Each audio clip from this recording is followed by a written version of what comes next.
Welcome back to another episode of the She's Making an Impact podcast. I'm your host, Rachel Ngom. Today, I get to bring you one of our students from the Impact Partnership, Lindsay Bowden. She is a powerhouse, and I'm so excited for you to hear our conversation about online courses. So, just a little spoiler alert, Lindsay is like the queen of course launching. She has done, she just shared $180,000 launch, one course. And she helps other people with online courses. So I'm excited for you to hear this episode. Let's dive in.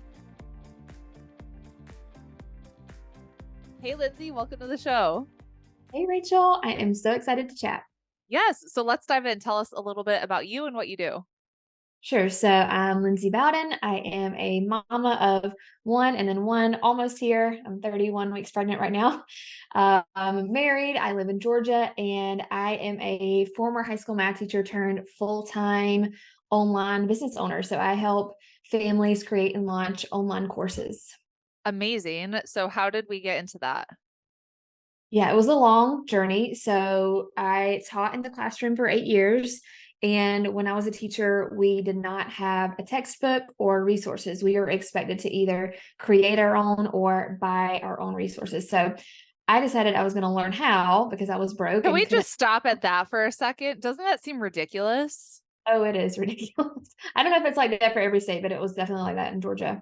Okay, when you were telling me this, I was like, they can't at least give you a textbook or like what? Like, come on. Yeah. Yeah, insane. With all the other things teachers have to do, it's like, let's also make them create their own curriculum. Uh-huh. So anyways, so yes, I taught myself how to create like worksheets and notes and activities using Microsoft Office, so PowerPoint and Excel. And as I started doing that, I realized that other teachers probably wanted to learn how to do this as well. So I started kind of helping the other teachers at my school do that. And then I got pregnant in 2019 and decided, okay, I want to leave the classroom. I want to stay home for at least a year.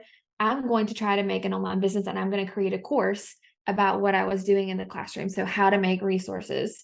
And that's kind of how I went from math teacher to course creator, the short version. Yeah. Why did you think online course? Why was that the first thing that you went with? Yeah, I actually had a friend from high school who had created an online course, and it was for teachers. And so she had kind of introduced me to the world of online courses.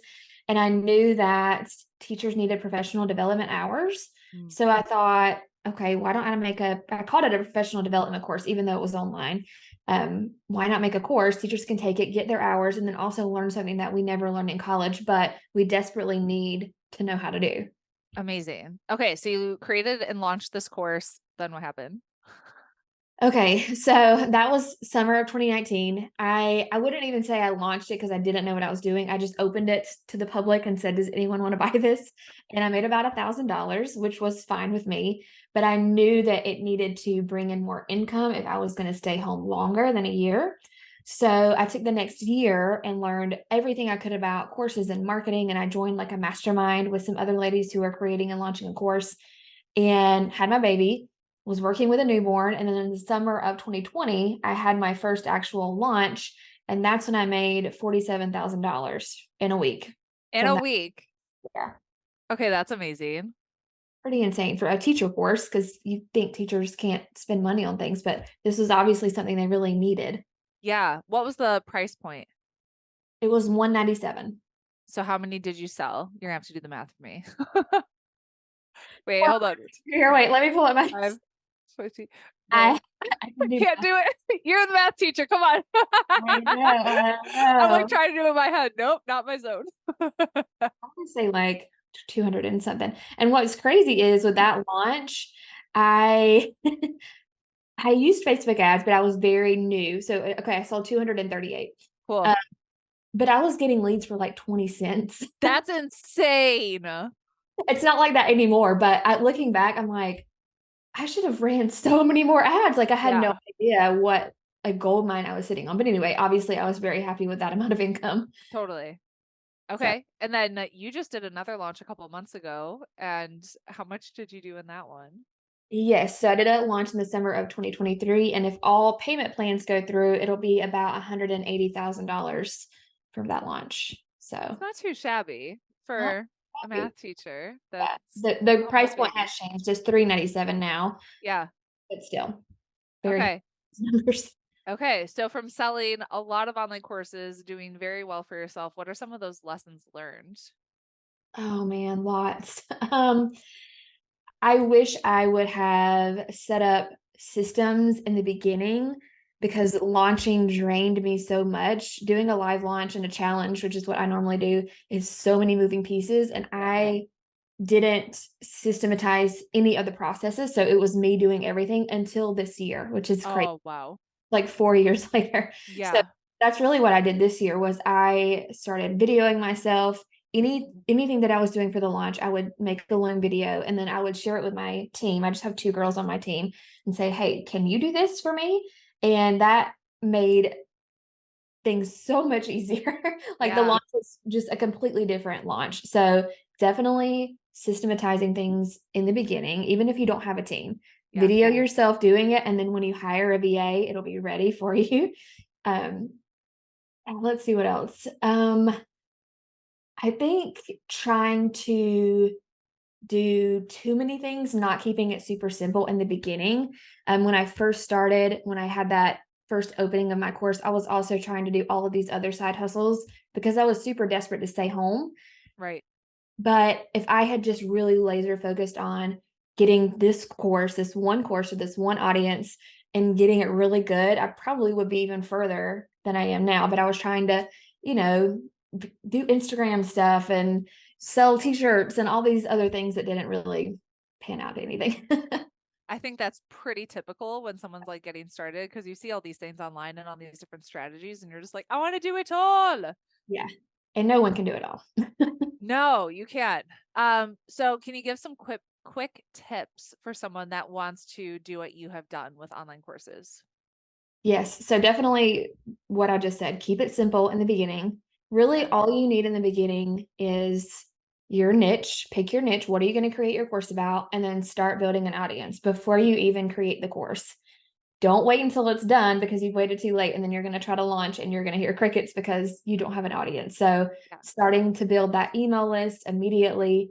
And then don't try to do all these other things like a website or social media at first.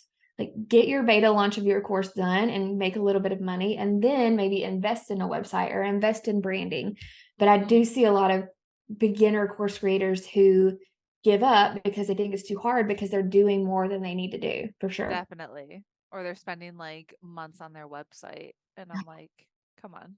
We don't We got stuff to do. We got people to help. I Like we can't get know. stuck there. Yes, for sure. Okay, what are some things with the challenge besides systematizing that you've seen work really well?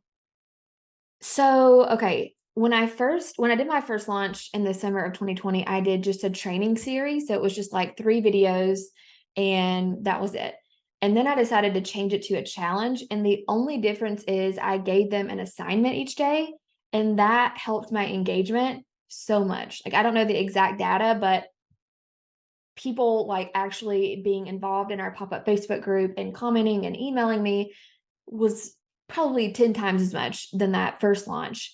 When you get people involved and they have an assignment, a task to do, that really helps. And you can keep it really simple. So with my launches, throughout a 4-day period, I teach them basically how to make one type of resource. So every day it's just like a little piece of it. And so every day they have to show me in the Facebook group what they've done so far. And so when people see other people commenting, they're like, oh, yeah, I need to watch the video and I need to do my homework. And then I had a contest. If you completed all 4 days, then you could win an Amazon gift card. So really just having motivators for them to actually watch the videos and finish the challenge, because that is going to get them to watch that last video, which is where you actually sell the course. Yeah. Okay, so you're doing 4 days of content, sell on the fifth day. How long do you have cart open? I know like everyone has different methods and stuff, so I just want to see like what's worked for you. Yeah, so actually I do 3 days of content and then sell on the fourth day. Got it? And I usually do Friday, Saturday, Sunday, Monday, and then cart is open from Monday through the next Sunday. I've tried shorter carts, but for teachers, I guess because they're so busy, a lot of teachers will wait till the second weekend to catch up on the videos. So they needed that, like those 2 weekends. So that's Yeah. what's for my audience. Okay. It's really interesting that you do it Friday, Saturday, Sunday, Monday. Because I know like I would never do it that way. But Yeah. because your audience are teachers and they're really busy during the week, that works really well for you. Yep. So I think lesson learned, know your audience, know what works for them. There's no universal, like you have to do it this way. I love that you've kind of tested and seen like this works really well for my people in particular. Yes. Testing is so important because you never know until you try Yeah. and adjust and try something new. Yeah. Okay. So you launched a new business this year. Tell us about that. Yeah. So I was getting a lot of questions about how I was able to successfully launch these courses or this course, just one course. And I decided that I wanted to branch out into helping other people launch courses. I love the marketing aspect and the course creation aspect, especially as a teacher. I feel like I kind of bring a different, um, a different skill set than some other course mentors because I can teach you how to teach, which Yeah. is important. So in 2022, actually, my husband and I started Meet the Bowdens.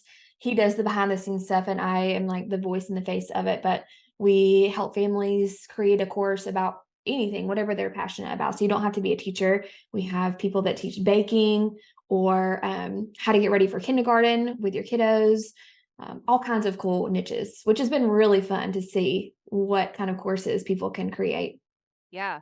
What are some of like the biggest wins you've seen people have and then some of the biggest mistakes, either you or you've seen other people have? Yeah. Oh man. I think the biggest mistake I see, especially with my members, is like I said, trying to do too many things at one time, or they won't laser focus on one thing, like one niche or one product. Mm. I guess as entrepreneurs, we're just naturally multi-passionate. And Yeah. so people are trying to create like 4 courses at once. And I'm like, no, it's impossible. You're going to burn out. So yeah, not narrowing down on either a niche or one product or one audience even is Yeah. probably the biggest mistake. Biggest wins. I mean, we've had some really, really good testimonials, people replacing their teaching salary, people having $5,000 launches, $7,000 launches. It's been really cool to see what has come out of this new program. And I think that's awesome too that they're doing this in like a 5-day period. So it's like it doesn't have to take them forever to do it. Right, right, yeah. Cool. Cool, cool, cool. So we can't tell from Zoom. However, you're quite pregnant Yeah. at the moment. What's your plan? Because I know you're going to be taking a couple months off of maternity. So how are you kind of prepping for that? Yes. So we did a lot of prep work as far as planning and batching content. So Yeah. my main source of organic content right now is I started a podcast. Okay. So I am batching all of the episodes before I leave for maternity leave because you never know how a baby's going to be and if I would be able to do podcast episodes after he's here. So I wanted them all done. So we Yeah. definitely have been working on that, which hasn't been as hard as I thought because I keep the episodes really short. So definitely that. And then also we sat down and planned my launches for next year and made sure to plan them around the time that I was going to be off. And also, how can we make up for the time that I was off? So, usually we have a big launch in March. So, we're going to move that back to like May. So, then maybe we need one more March in Q2 or Q3. How many launches do you do per year? It depends. Usually 2 launches per year per program. So, I have 2 programs. So, that would be 4 launches a year, kind of Okay. one quarter. Okay. Do you do anything in between the launches? Yeah, we have evergreen funnels running. So that's another thing we did. We really, tracked the data for my evergreen funnels and made tiny improvements to make sure that even when we weren't launching, we still had consistent income coming in. What do the evergreen funnels look like? So they are webinars, and I run a Facebook ad to a free webinar training, and then they go through a 5-day email sequence to buy. Okay. Do you have one for each business? Yes. That's pretty cool. We love passive income. Oh, yeah, for sure. That's awesome. So you have also spent time in West Africa. Tell me, where were you and what were you up to? Yes, so when I was a junior in college, I applied for a missionary internship in Gabon, Africa. And so we went for 4 months. I met up with four other college kids from around the US and Canada. We met in New York, flew over there, and basically lived with a missionary couple through the summer and helped with whatever projects they were working on. So we had teams that came out from the US, like youth group teams, and we would host them and help them with whatever project they were, interested in. We did some medical missions. We did a weekly orphanage trip.